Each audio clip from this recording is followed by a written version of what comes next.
On today's show, we're going to create ourselves a Charleston Seafood Gumbo. How's that sound, man? Heck yeah. Check all these ingredients we have here. Now, what makes it a Charleston Gumbo, Seafood Gumbo? Well, it's got to be our fresh seafoods, our fresh vegetables, all of that good stuff. And, well, we're kind of sort of making it around Charleston. So that's going to make it. And also, I actually adopted this recipe out of a cookbook called Charleston Receipts. It's one of the oldest junior league cookbooks in the country.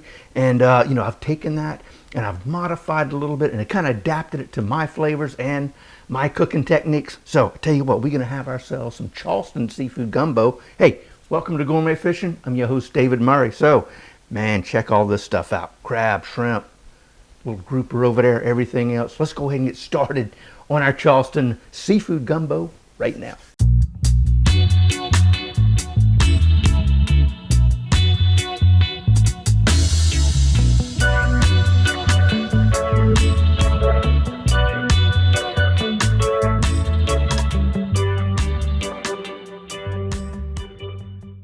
We've got all our ingredients. We got a bunch of them here today. Most of the times we're in the 4, 5, 6, 7 range. Man, I'm not even gonna count how many we got here. But right here, butter and flour. You've heard that before. That's gonna be the base of our gumbo. That's gonna be our roux, R-O-U-X. Now, as a rule, you've seen us make roux on the show before, but most of them have been white or a blonde roux.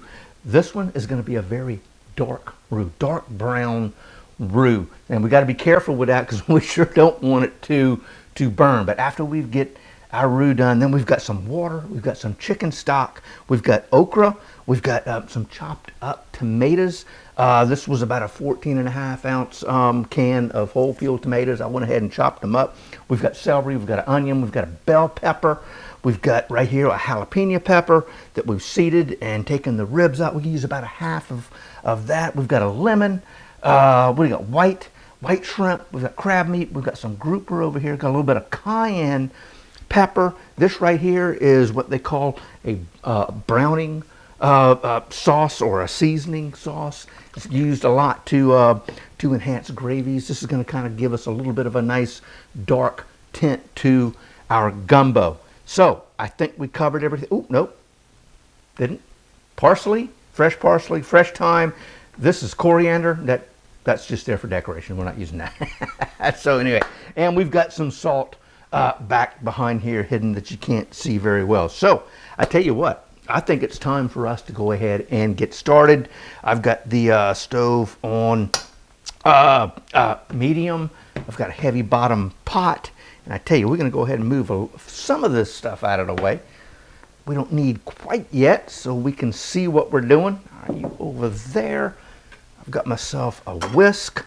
Yeah, you know what? You go over here. So now we're going to come in here. We're going to grab our roux starting ingredients and get rolling. We've got 6 tablespoons of butter. We're going to melt that down. Butter's great. It's all natural. It's got to be good for you, doesn't it? So anyway, we're going to get this melted down, and then we're going to stir in our flour. You can use all-purpose or self-rising. I think that's self-rising. I can't remember. Anyway, it doesn't really matter. It's not going to affect anything at all. So we're going to come in and get this in here nice and melted.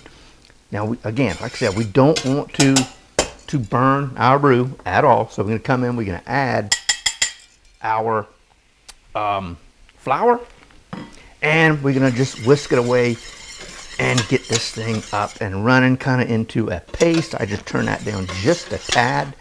We don't have to be in too much of a hurry to get this thing rolling. So there we go. Does not look very appetizing, does it? But that's okay. That's okay. It will take care of itself here in a minute. So we will continue, there we are, to monitor that, make sure it doesn't burn, and stir it as we go. So what next? We need to take a look at our onion. How about that? Magic. Just took the bottom right off. This is a sweet onion. And what we're going to do with that is we're going to grate it. We're also going to grate our celery. And we've got you can use 3 to 4 stalks of celery. But I do like using the grater because this thing is, you know, as this cooks down, and we're going to cook our soup base, our gumbo base down for about an hour before we finish it off with all of our seafoods. But while that's cooking down, these kind of break up and just kind of disappear into our gumbo or our soup. And but the flavors are just there. It enhances everything. That's the same thing with the celery. And of course with the celery, you know, it's always got those little stringy pieces, and I'm not a big fan of that. So instead of you know, chopping that up, we're going to go ahead and grate it. So I tell you what, before we get into that, let me make sure. Oh yeah, you can see how that is browning. Yeah, get some nice color in there. Tell you, I'm going to turn that about right there. We're going to leave it. Now, here we go. We're going to grate the onion, and then we're going to grate our celery.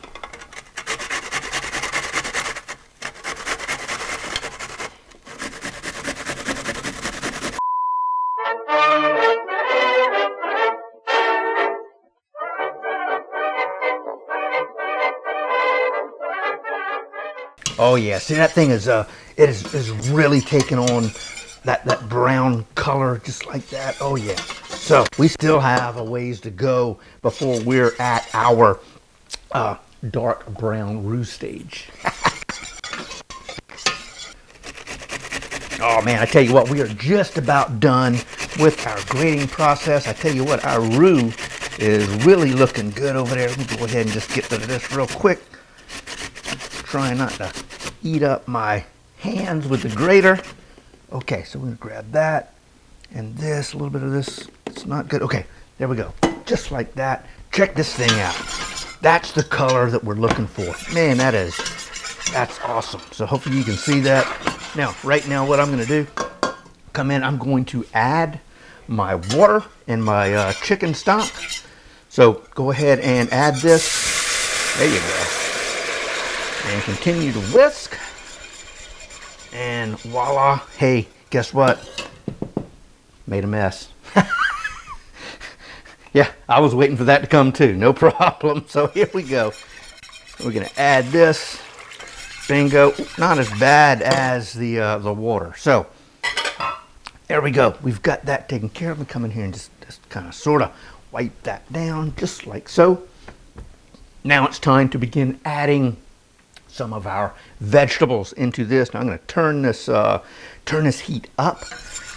What I want to do is after we get everything, we're going to bring this up to a boil. Then we're going to cover it, and then we're going to simmer it down for about an hour, and then we'll be very close to adding all the yum yums we've got in there. Heck yeah! So here we go.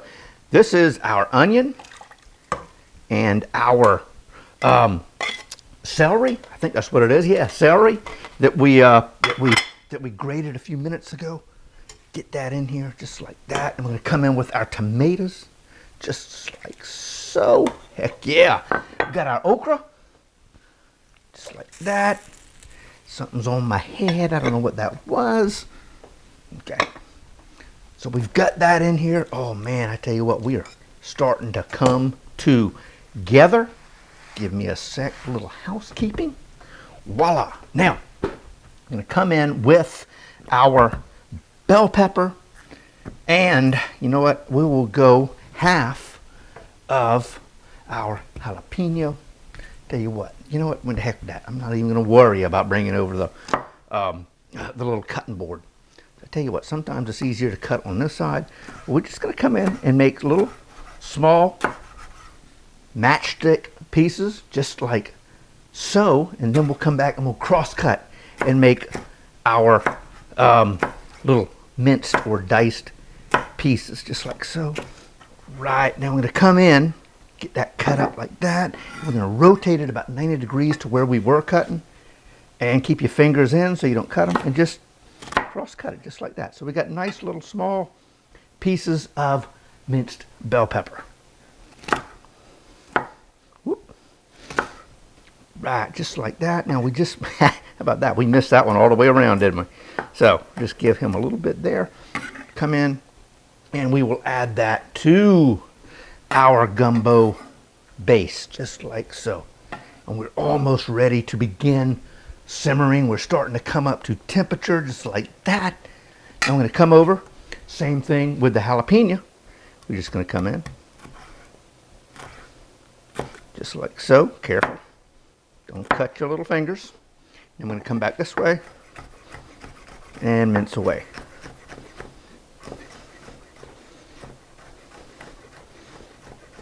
Voila.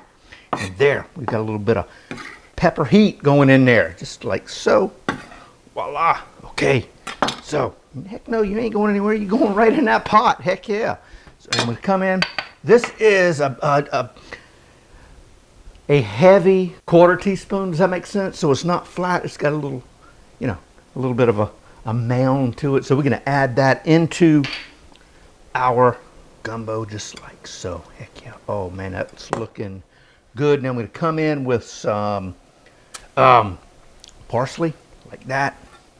Cut the ends off. Now we're going to come in with some fresh thyme. What do we got here? We'll take one. Yeah, that looks pretty good. We'll take into that. Usually about 3 or 4 sprigs. These are kind of bunched up in there. Now, come in.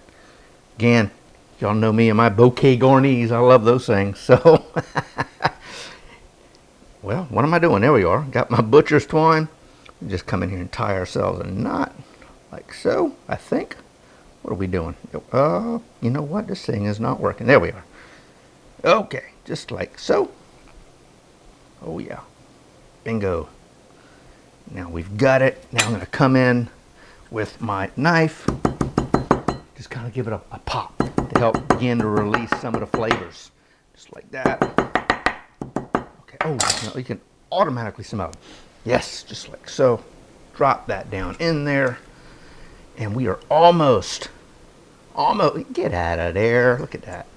That's why you don't want to use a whisk with soup like this. So I think it's time to retire the whisk, grab ourselves a wooden spoon, and that's what we're going to be using for now on. Oh man, now we will be getting a little bit of this foam, as you can see, and we're going to kind of spoon that off because, I don't know, just kind of don't want that in there, you know what I mean? So I tell you what, we are going to bring this up to a boil, cover it, and let it simmer. Cut that temperature down, and we're going to simmer for an hour. Yes, we are. All right, it's been right at about an hour. As you can see this over here, man, we are simmering well. That's almost a boil, not a true simmer. I tell you what, we're going to come in here and take a look at this thing. What do we got here? Yeah, you know, gumbos, I like them to be, you know, a little thicker. This one I think we need to do a little doctoring too, which is what we're going to do. Let me get rid of this thing. And what I have, hold on, before we do anything else, let me see here. I'm going to attempt to get, there it is, my little bouquet garni out of the way. So here we go, just like that. And a quick dump. There we are. Okay, he's gone. I don't have to worry about that anymore. Grab my little towel. Now what I've done, in this little jar, I've got 2 tablespoons of flour and about 2.5 tablespoons of water, and warm water. And this is going to come in here. It's going to thicken up our gumbo just a tad. Now I'm not going to use it all at once, so we just come in. We're going to add about half of that. Let's see. Well, there it goes. And isn't that what it wasn't supposed to do? So we'll fix that in a second. And you got to be careful with the flour because it will come in and do what it just did right there. I really wanted to kind of show you what could happen. And that's clump up, and that's the last thing we want. So we'll, you know, we can fix that. I tell you what, we'll do that right now. I think we're going to come in here with our whisk and just kind of sort of whisk away just at the top to knock some of those little clumps down and back into our gumbo, just like that. So let's see what we've got here. We're going to let this come back to a boil. That's what happens when you're using flour and stuff like this. You gotta let it come back to a boil, and then that will get as thick as it's going to get. So I tell you what, I think that's going to work out perfect for us. So I used about a tablespoon of our little slurry, not really a slurry, but our little concoction of flour and water to thicken this up. Oh yeah, check that out. Ready? Oh yeah, I think that's going to work just perfect. Okay, so what's next? Next, we're going to come in here and, well, I'm going to get rid of that little thing there. I just want to go along for the ride. I'm going to add a little bit of our browning in here. Yeah, that smells like browning. But I'm going to probably come in here with just maybe a couple of teaspoons of that. It's going to add a subtle hint of neatness to it, and it's going to come in and see how it just kind of sort of darkens that up. We, I do use that a lot with, oh yeah, that looks good right there. Heck yeah. So about 2 teaspoons for our little batch of gumbo right here. You can use that in gravies. Kind of gives it a nice, rich, deep color. So here we go. Let's see here. Now, yep, I think that's going to be just fine. Now I'm going to come in with a lemon, and we're going to take the zest off this lemon, and we're going to add it right in there. This is not typical of your gumbos, but that's just one of those things that I kind of like to do. It adds just a little another depth of flavor, depth of taste. All right, so there we go. We're just going to kind of sort of add that in there. Those oils add a lot to our Charleston gumbo, just like so. Let's see here. What can we go get some of that? Boom, just like that. Let's see. Yep. So all you want is the zest. Don't get any of that nasty white rind that's underneath it. So okay, there we are. We can put that right there, and I'm going to come over, and I'm actually going to also add the juice of. I'm only going to use half of it right now until we get to the end, where we start doing a little bit of tasting. So, wow, there's another mess I made. So there we go. Now you're going to sit right here, little guy. And don't go anywhere. Come in here and give it a little bit of a stir. And I don't know if y'all have noticed, but I haven't added any salt to that. We're going to do that at the very end because we got this crab meat's a little salty. Obviously, you got a little built in here. Now, what we got here is about a little over a pound of grouper. And I've kind of sort of just, cut it up, diced it up into nice little bite-sized pieces, and we're going to come in. We're just going to add this just like that. Oh man, check that out. Oh wow, man! I tell you what, this is going to be so good here in a few. And we're going to let this cook for about 5 minutes. Then we come back. We're going to add our crab meat, another 4 or 5 minutes, and then at the end we're going to add our shrimp because they don't take any time at all to cook. I'd like to take a second and apologize for that lovely audio y'all just had to sit through. I forgot to turn on the sound, the mic system. And what gets me is I've got a sign right under that camera right there. It says, make sure mic is on. And there are about 4 other ones down there, but I can't believe I just rushed in here, man, get ready to get back at it. And well, anyway, so I do apologize. Now, let's get back to our Charleston Seafood Gumbo. We are rolling good there. I tell you, when you capture that heat, it really bumps up that boiling process. Now we're going to come in. See, we got a little bit of foam right here. So we're going to come in and just kind of sort of scoop that off, just like this. You don't have to, but sometimes there's a little bit of oil in there. Just a few little impurities that we'd like to kind of sort of get out of the way. So there we go. But man, there's our fish. Look at that. Oh yes. So there we go.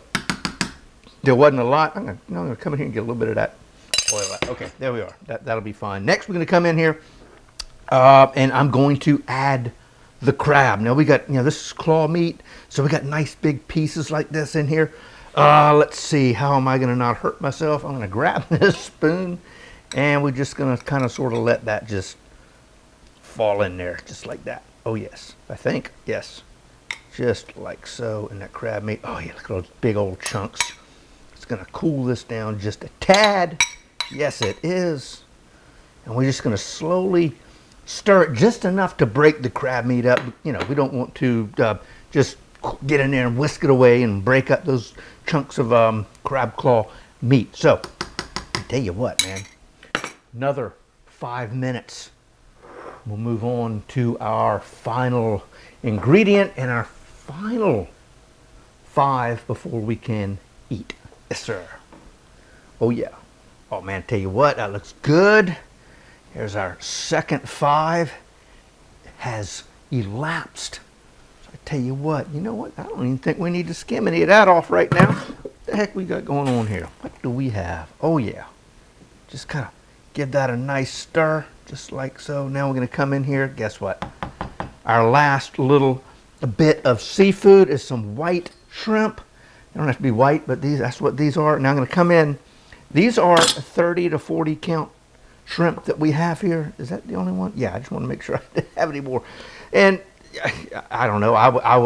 What I've done is I came in here and I'm cutting up my shrimp into a little easier pieces than this guy right here. But again, these are 30 to 40 count shrimp. So, you know, and that's 30 to 40, you know, shrimp per pound. So now we're going to come in here and we're just going to add this in here just like so.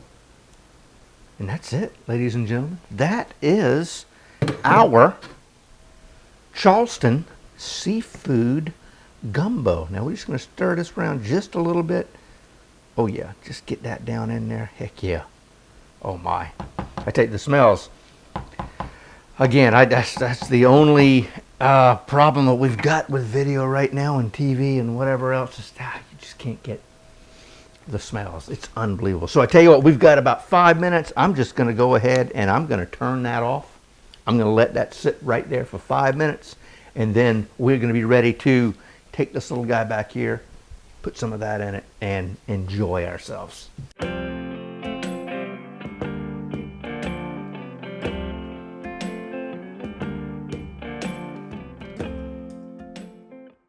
Oh man, I tell you what, that looks good. We are done with our final 5 minutes of cooking, and I think we are ready to dive into that thing. Oh man, check that out. Wow, that looks great. Oh man, there's a crab.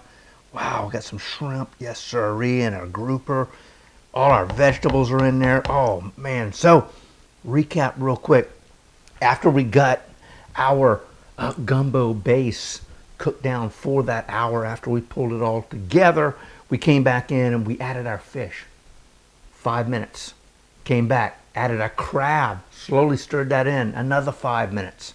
Then came in, we dropped our shrimp in, turned the power off, the heat off, and let that sit for another 5 minutes. And you know what? Here we are. So I tell you, I'm going to come in and give this thing a little bit of taste, because we haven't really done any adding any salt or pepper, and we're not going to add any pepper because we got the that little bit of jalapeno in there and our cayenne pepper. Let's see here. I don't know what happened to my spoon, so we will use this. Let's see what we got going on here.